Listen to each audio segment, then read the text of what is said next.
પવિત્ર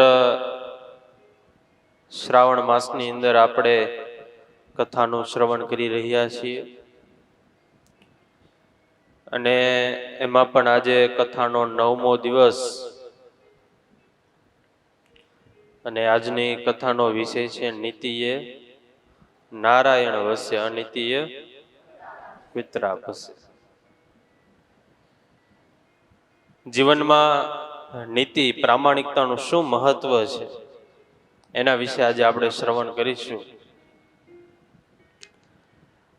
લીમડી ગામની અંદર વરવા શેઠ હતા અને એમના બહેન એમના લગ્ન ધોળકામાં કરાવ્યા। હરામનું અનિતિનું લેવા જઈએ તો એનું શું ફળ થાય, શું ભોગવવું પડે એનો આ પ્રસંગ છે। શેઠ તો સત્સંગી નહોતા, પણ એમના બહેન હતા એ મહારાજના આશ્રિત, મહારાજના સત્સંગી। ધોળકાની અંદર એમના લગ્ન કરાવ્યા, પણ થોડાક જ સમયમાં એ વિધવા થયા। સત્સંગનો યોગ થયેલો એટલે એને નક્કી કર્યું કે હવે મારે બીજી વાર લગ્ન કરવા નથી, પાછો સંસાર માંડવો નથી। આખી જિંદગી ભગવાનનું ભજન કરવું અને ભગવાન અને સંતોની થાય એટલી સેવા કરવી અને એવી રીતે આ જીવન મારે હવે પસાર કરવું છે, આવી રીતે નિર્ધાર કર્યો। પણ થયું એવું કે બેન વિધવા થયા એટલે એની પણ જે પણ કઈ સંપત્તિ હશે, જે ભાગે આવતી હશે, એ બધી સંપત્તિ એના બે દેર હતા એને વાપરવા માટે આપી। જમીનને જે પણ કઈ સામાન હશે બધું આપ્યો, પણ દેર બે એવા નીકળ્યા કે ધીરે ધીરે આ બેનની બધી જે પણ કઈ સંપત્તિ હોય એ હેરવવા લાગ્યા, પડાવી લેવા લાગ્યા। હવે આને તો કોઈ આધાર નહીં, કારણ કે પતિ તો હતા નહીં। બીજું તો વધારે શું કહી શકે પોતાના દેરને।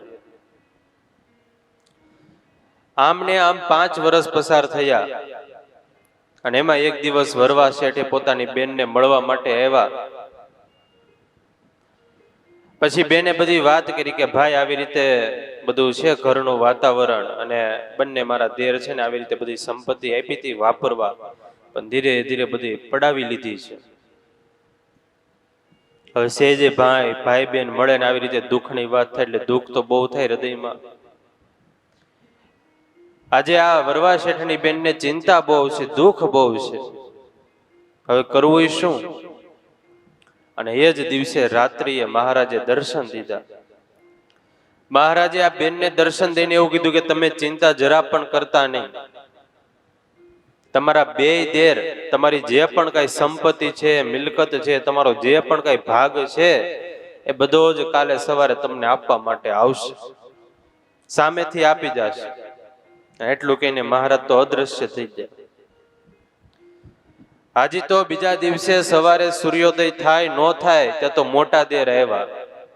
કોઈ દિવસ પગે લાગે નહીં, આજે પગે લાગ્યા। અરે ભાભી, આજે રાત્રે સ્વપ્નમાં મને સ્વામિનારાયણ આવ્યા અને હારે મોટા આમ 20 યમદૂતો હતા, ભયંકર વિકરાળ। અને યમના દૂતોએ મને એવું કીધું કે કાલ સવારે જઈને ભાભીના પૈસા સંપત્તિ જે કાંઈ છે બધું દઈ આવજે, ને કે તારા હારા વાટ નહીં રહી। અને ગદા ને ધોકા ને બધું હારે લઈને આવ્યા હતા। એમાં ખાલી એકે જાતા જાતા ખાલી ઠોહો માર્યો તોય એવું વાગ્યું હાજી હળદર ચોપડું છું તોય સારું નથી થતું। એટલે લ્યો ભાભી, આ તમારું જે પણ કઈ હતું એ બધું દેવા માટે આવ્યો છું। હાજી તો એ મોટા દેર વાત કરે ત્યાં નાનો દેર એવું સેમ ટુ સેમ ઘટના એને એ જ બની, અને એને પણ જે પણ હતું એ બધું ભાભીને પાછું આપી દીધું। ત્યારે અનિતિનું લેવા જાય, હરામનું લેવા જાય, એને ભગવાન ક્યારેય છોડે નહીં, એને એના ફળ ભોગવવા જ પડે। જેની હાય એ મોટી લાઈ લગાડે। એટલે કોઈએ સરસ કીધું, હકે શું લઈએ હકે શું દઈએ, હકમનો હજમ થાય। હકે શું લઈએ હકે શું દઈએ, હકમનું હજમ થાય અણહકનો એક આનો લઈએ તો ઉલટી બરકત જાય. ખાલી એક આણો લીધો હોય તોય ઉલટી બરકત જાય. વધારે ખાધેલું અણ અને અણહકનું ધન આ બે ક્યારેય પચે નહીં. ભાઈનો પૈસો એ લાય લગાડ્યા વગર રહી નહીં. આમ તો એક ઉંદરડો હતો મંદિરમાં. હવે એ સમયમાં લાઈટ નહીં હોય એટલે મંદિરમાં પૂજારીજી હોય એ સાંજે દીવો કરીને ભગવાનની આગળ પછી જાય એટલે આખા મંદિરમાં અંજવાળું રહી છે. તો એ દીવો પ્રગટાવીને પૂજારીજી જ્યાં ઘરે અને આ ભાઈ ઉંદરડો એ મંદિરમાં ઉંદરડો ગયો ન્યા. હવે દીવો જળતો હોય એટલે એમાંથી ઘીની સુગંધ આવતી હોય એટલે આ વળી ઓલું રૂની વાઈટ હોય વાઈટ લેવા માટે ગયો ઉંદરડો. બીજી તો કઈ ખબર નહીં પણ બીજો છેડો હતો વાઈટ નો એ મોઢામાં પેકડો અને લઈને દરમાં આવ્યો. હવે દરમાં તો પહેલેથી શિયાળો આવતો છે તે ગાભા અને રૂ અને બધું ભેરી રાખ્યું તો હમાઈને અને જેવો લઈને આવ્યો આખું ઘર હેડગોળ ન્યા અગ્નિ સંસ્કાર થઈ ગયો ઉંદેડાનો. હવે એક હરામની વાઈટ લેવા જાય ઉંદરડા તો એના આખા ઘર હડકતા હોય તો જે માણસ હરામનું લેતા હોય હરામનું ખાતા હોય એનું શું થાય તમારે વિચારી લો. ત્યારે આ સૃષ્ટિનો એક પાકો નિયમ છે, અનહકનું ક્યારેય સુખ આપે જ નહીં. ભલા કીજીએ ભલા હોગા, બુરા કીજીએ બુરા હોગા. ભલા કીજીએ भला होगा, बुरा कीजिए बुरा होगा, कोई देखे ना देखे खुदा तो देखता ही होगा. કોઈ જોવે કે ન જોવે પણ ભગવાન તો બધાને જોતો જ હશે. જે સારું કરે એને ભગવાન સારું ફળ આપે અને જે ખરાબ કરે એને ભગવાન ખરાબ ફળ આપે. પહેલા તો એવી સિસ્ટમ હતી કે આ જન્મે ખરાબ કર્મ થયા હોય તો આગળના જન્મે ભોગવવા પડે. પણ હવે તો ટેકનોલોજી અહીંયા વિધી તો ભગવાન અહીંયા લેપટોપ લઈને બેહે. આને આ જન્મે બધો હિસાબ માંડી દે અને આને આ જન્મે બધો ચુકાદો આપી દે. જે બીજાનું ખરાબ કરવા જાય એને અત્યારે આને આ જન્મે ભોગવવું પડે. એ આજે નહીં તો કાલે એક દિવસ એને ભોગવવું જ પડે. આમ તમે જોવો, એક ભાઈ ગાડીને પાટું મારવા જતા હતા. એને એમ કે હું ગાડીને પાટું મારું. તે પાટું મારવા જતા હતા પણ ઈ જ પડી ગયા.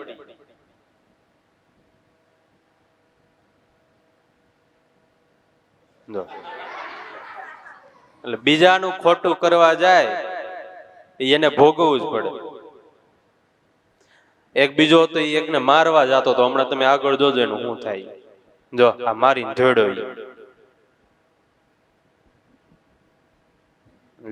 કૂતરો આડો આવ્યો ગથોલિયા ખાઈ ગયો ને એટલે આવું થાય.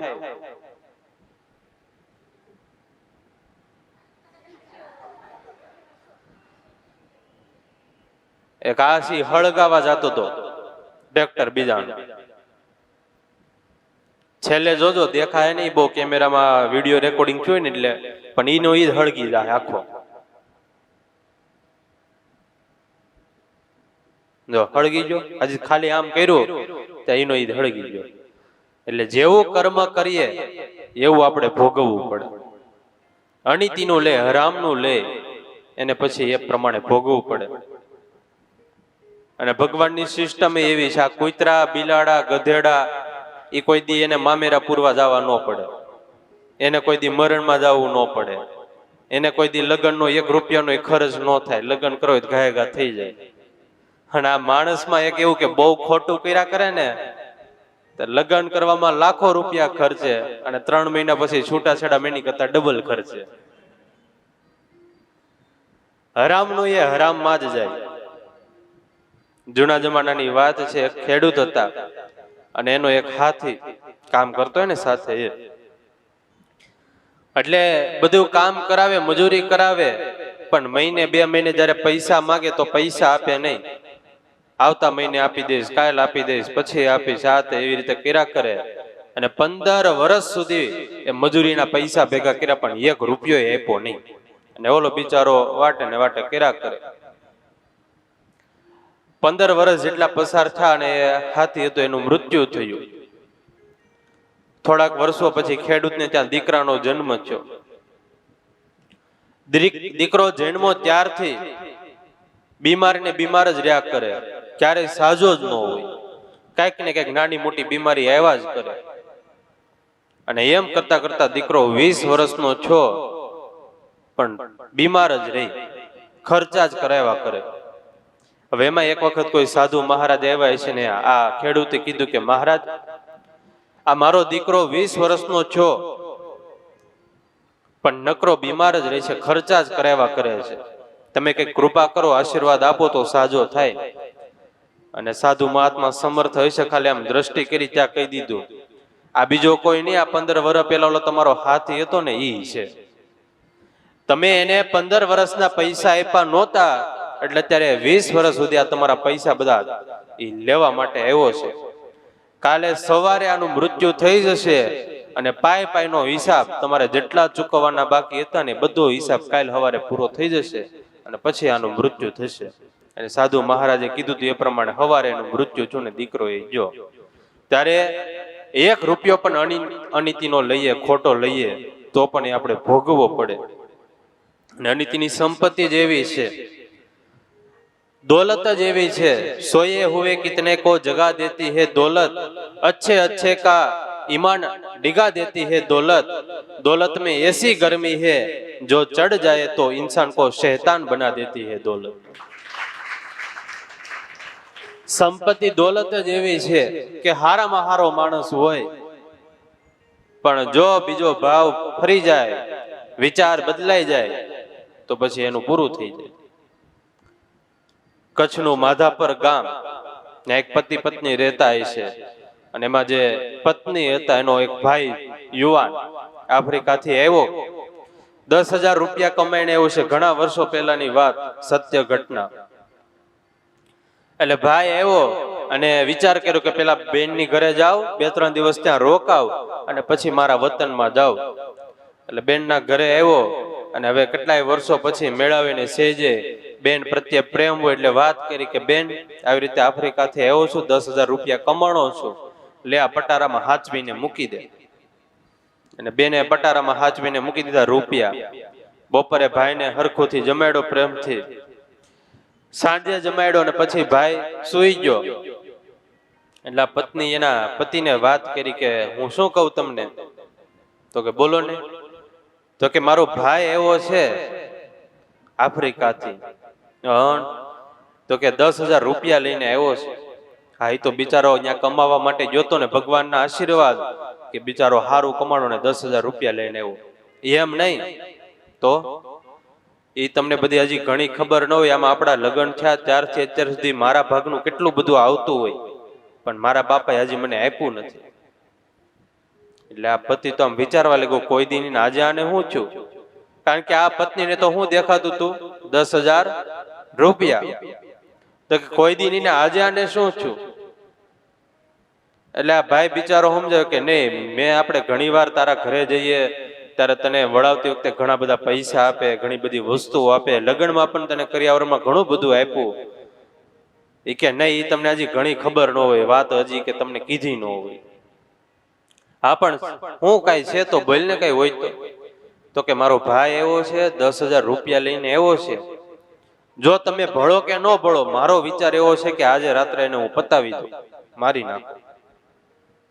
કે હું બોલ છો તું? વિચાર તો કર જરાક, તારો ભાઈ છે, હગો ભાઈ છે.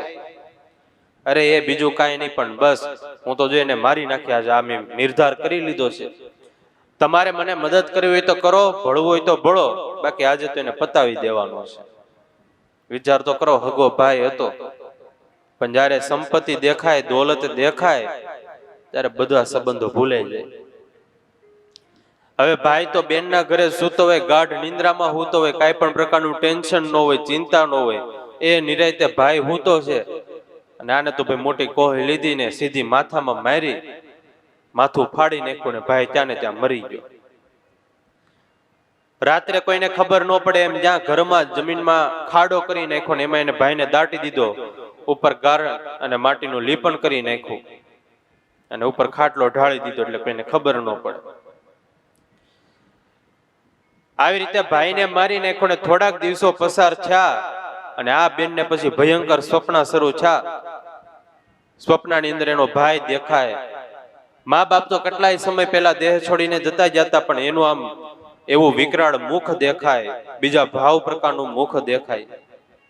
અને ભયંકર સ્વપ્ન એવા કરે, ક્યારેય ક્યાંય ચેન પડે નહીં, રાત્રે નિંદ્રા ન આવે, દિવસે ક્યાંય મજા ન આવે.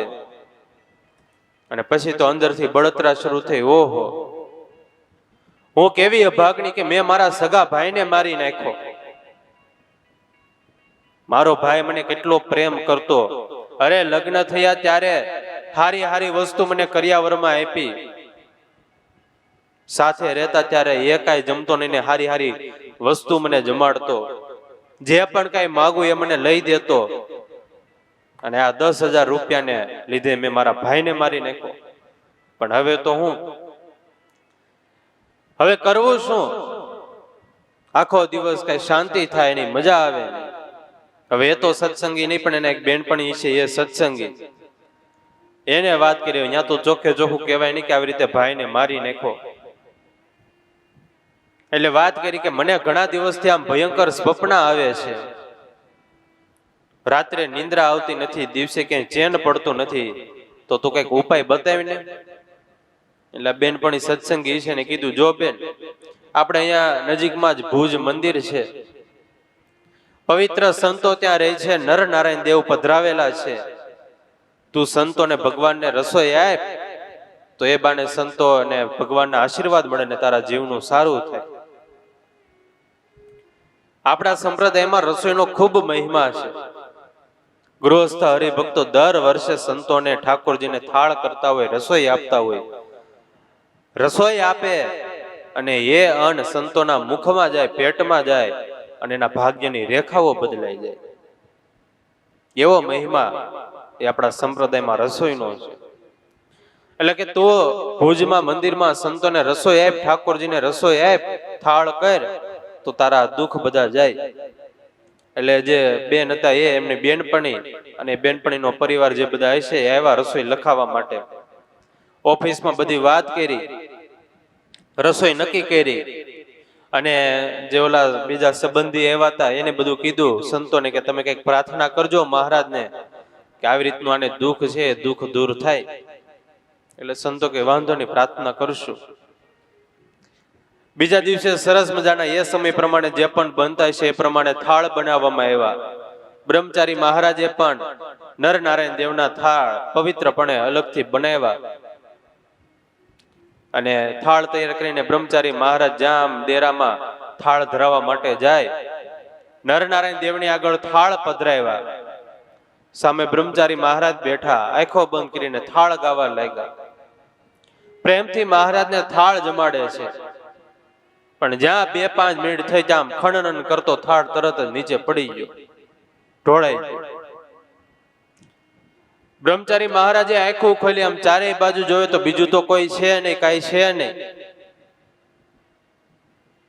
હશે હાલો, ગાય ગા થાળ લીધો, બધા સેવકો પાસે સાફ સફાઈ કરાવી, થાળના વાસણ બધા ધોયા, સાફ કર્યા, લુઈસાન પાછો નવો થાળ ભરીને અને મહારાજ પાસે ધરાવવા માટે આવ્યા. થાળ ધરાવ્યો, મહારાજની આગળ પધરાવ્યો ને આમ હાથ જોડીને ઊભા, અને આંખમાંથી દળ આંસુડા પડે. અરે મહારાજ, મારી કઈ ભૂલ હોય તો કેજો, પણ આજે મહારાજ તમે જમો, આવું ન કરો. અને પ્રેમથી મહારાજને થાળ જમાડે. અને જ્યાં 1-2 મિનિટ થાય ત્યાં પાછો થાળ આમ કોઈ લાત મારતું હોય એમ થાળનો ઘા છો ને નીચે પડી ગયો. અને બ્રહ્મચારી મહારાજ થી તો ધ્રુસકું મુકાઈ ગયું, રડવા લાગ્યા, જોર જોરથી દંડવત કરવા લાગ્યા મહારાજને. અરે મહારાજ, કઈ મારી ભૂલ હોય તો કયો, કઈ અપવિત્રતા રહી ગઈ હોય તો કયો, કઈ બીજી ત્રીજી ભૂલ હોય તો કયો મને, આવી રીતે તમે ભૂખા ન રહ્યો. અને એ વખતે નર નારાયણ દેવની મૂર્તિમાંથી મહારાજ પ્રગટ થયા.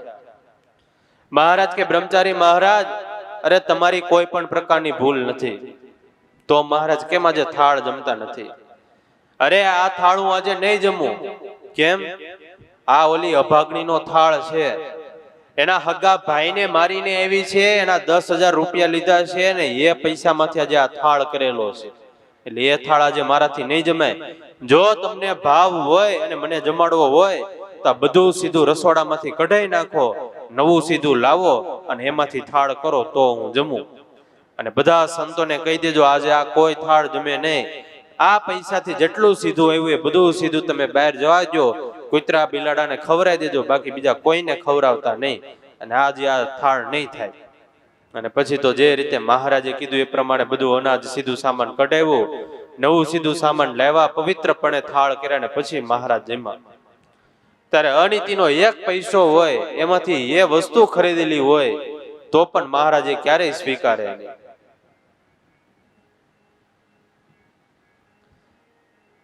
મહારાજ એક અણુ જેટલું પણ અનીતિનું સ્વીકારતા નથી. આગળ કીધું ને, જેમ જે ખોટું કરે એને ખોટું ફળ ભોગવવું પડે, એમ મહારાજના દરબારનો એ નિયમ પણ છે, જે સારું કરે એને સારું ફળ પણ ભોગવવું પડે.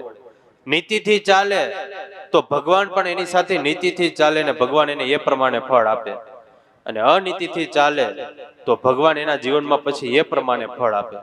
આગળ તમને દ્રષ્ટાંતો દેખાડ્યા, અનીતિથી હાલે, ખોટું કરે તો એને હું ખોટું થાય. આપણા જીવનમાં કર્મ સારા હોય તો ક્યારેક મુસીબત આવવાની હોય, મુશ્કેલીની ઘડીઓ હોય, ત્યારે ભગવાન કોઈ પણ રીતે એ મદદ કરે જ. જોવો આ ભાઈને બોમ્બથી ઉડાડી દેવા નતા એને,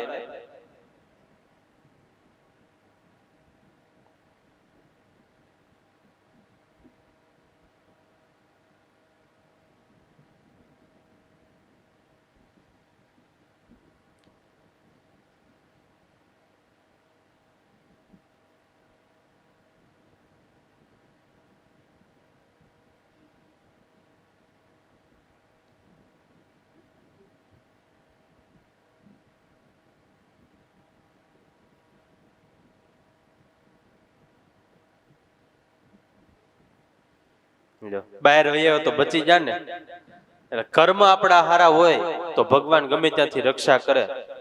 અને આ તો આપણે એવા કે આપણે જોઈએ નહીં, આપણને એમ થાય કે બચી જાય, પણ હકીકતમાં એ ભગવાને બચાવ્યા. આમ જોવો તમે, બધા નાના નાના વિડીયો હશે, પણ એ બધા ભગવાન બચાવતા હોય ત્યારે આપણે બચી શકીએ.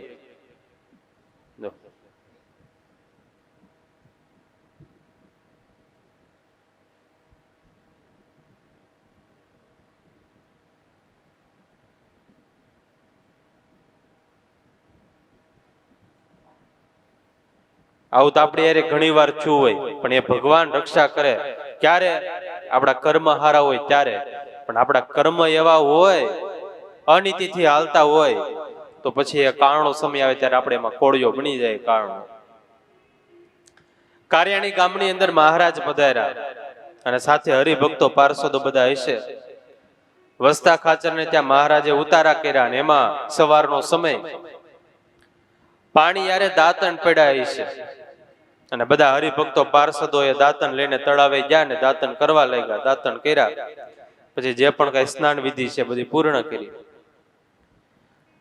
એટલે બધા હરિભક્તોની અંદર એક વેરાભાઈ હતા, એને કીધું કે આજે આપણે વર્તમાન ચૂક્યા મહારાજના. એટલે બધા કે કેમ? મહારાજે આપણને પંચ વર્તમાન આપ્યા ને, કે કોઈ દી ચોરી કરવી નહીં, ધણિયાતીની વસ્તુ પૂછ્યા વગર લેવી નહીં, કોઈની પૂછ્યા વગરની વસ્તુ લઈ એ પણ ચોરી કહેવાય. એટલે આજે આપણે વર્તમાન એક ચૂક્યા છીએ. એટલે કેવી રીતે? તો કે આપણે ઓલા વસ્તા ખાચરના પાણીએથી દાંતણ લઈ લીધું હતું, એને પૂછ્યું નહોતું આપણે.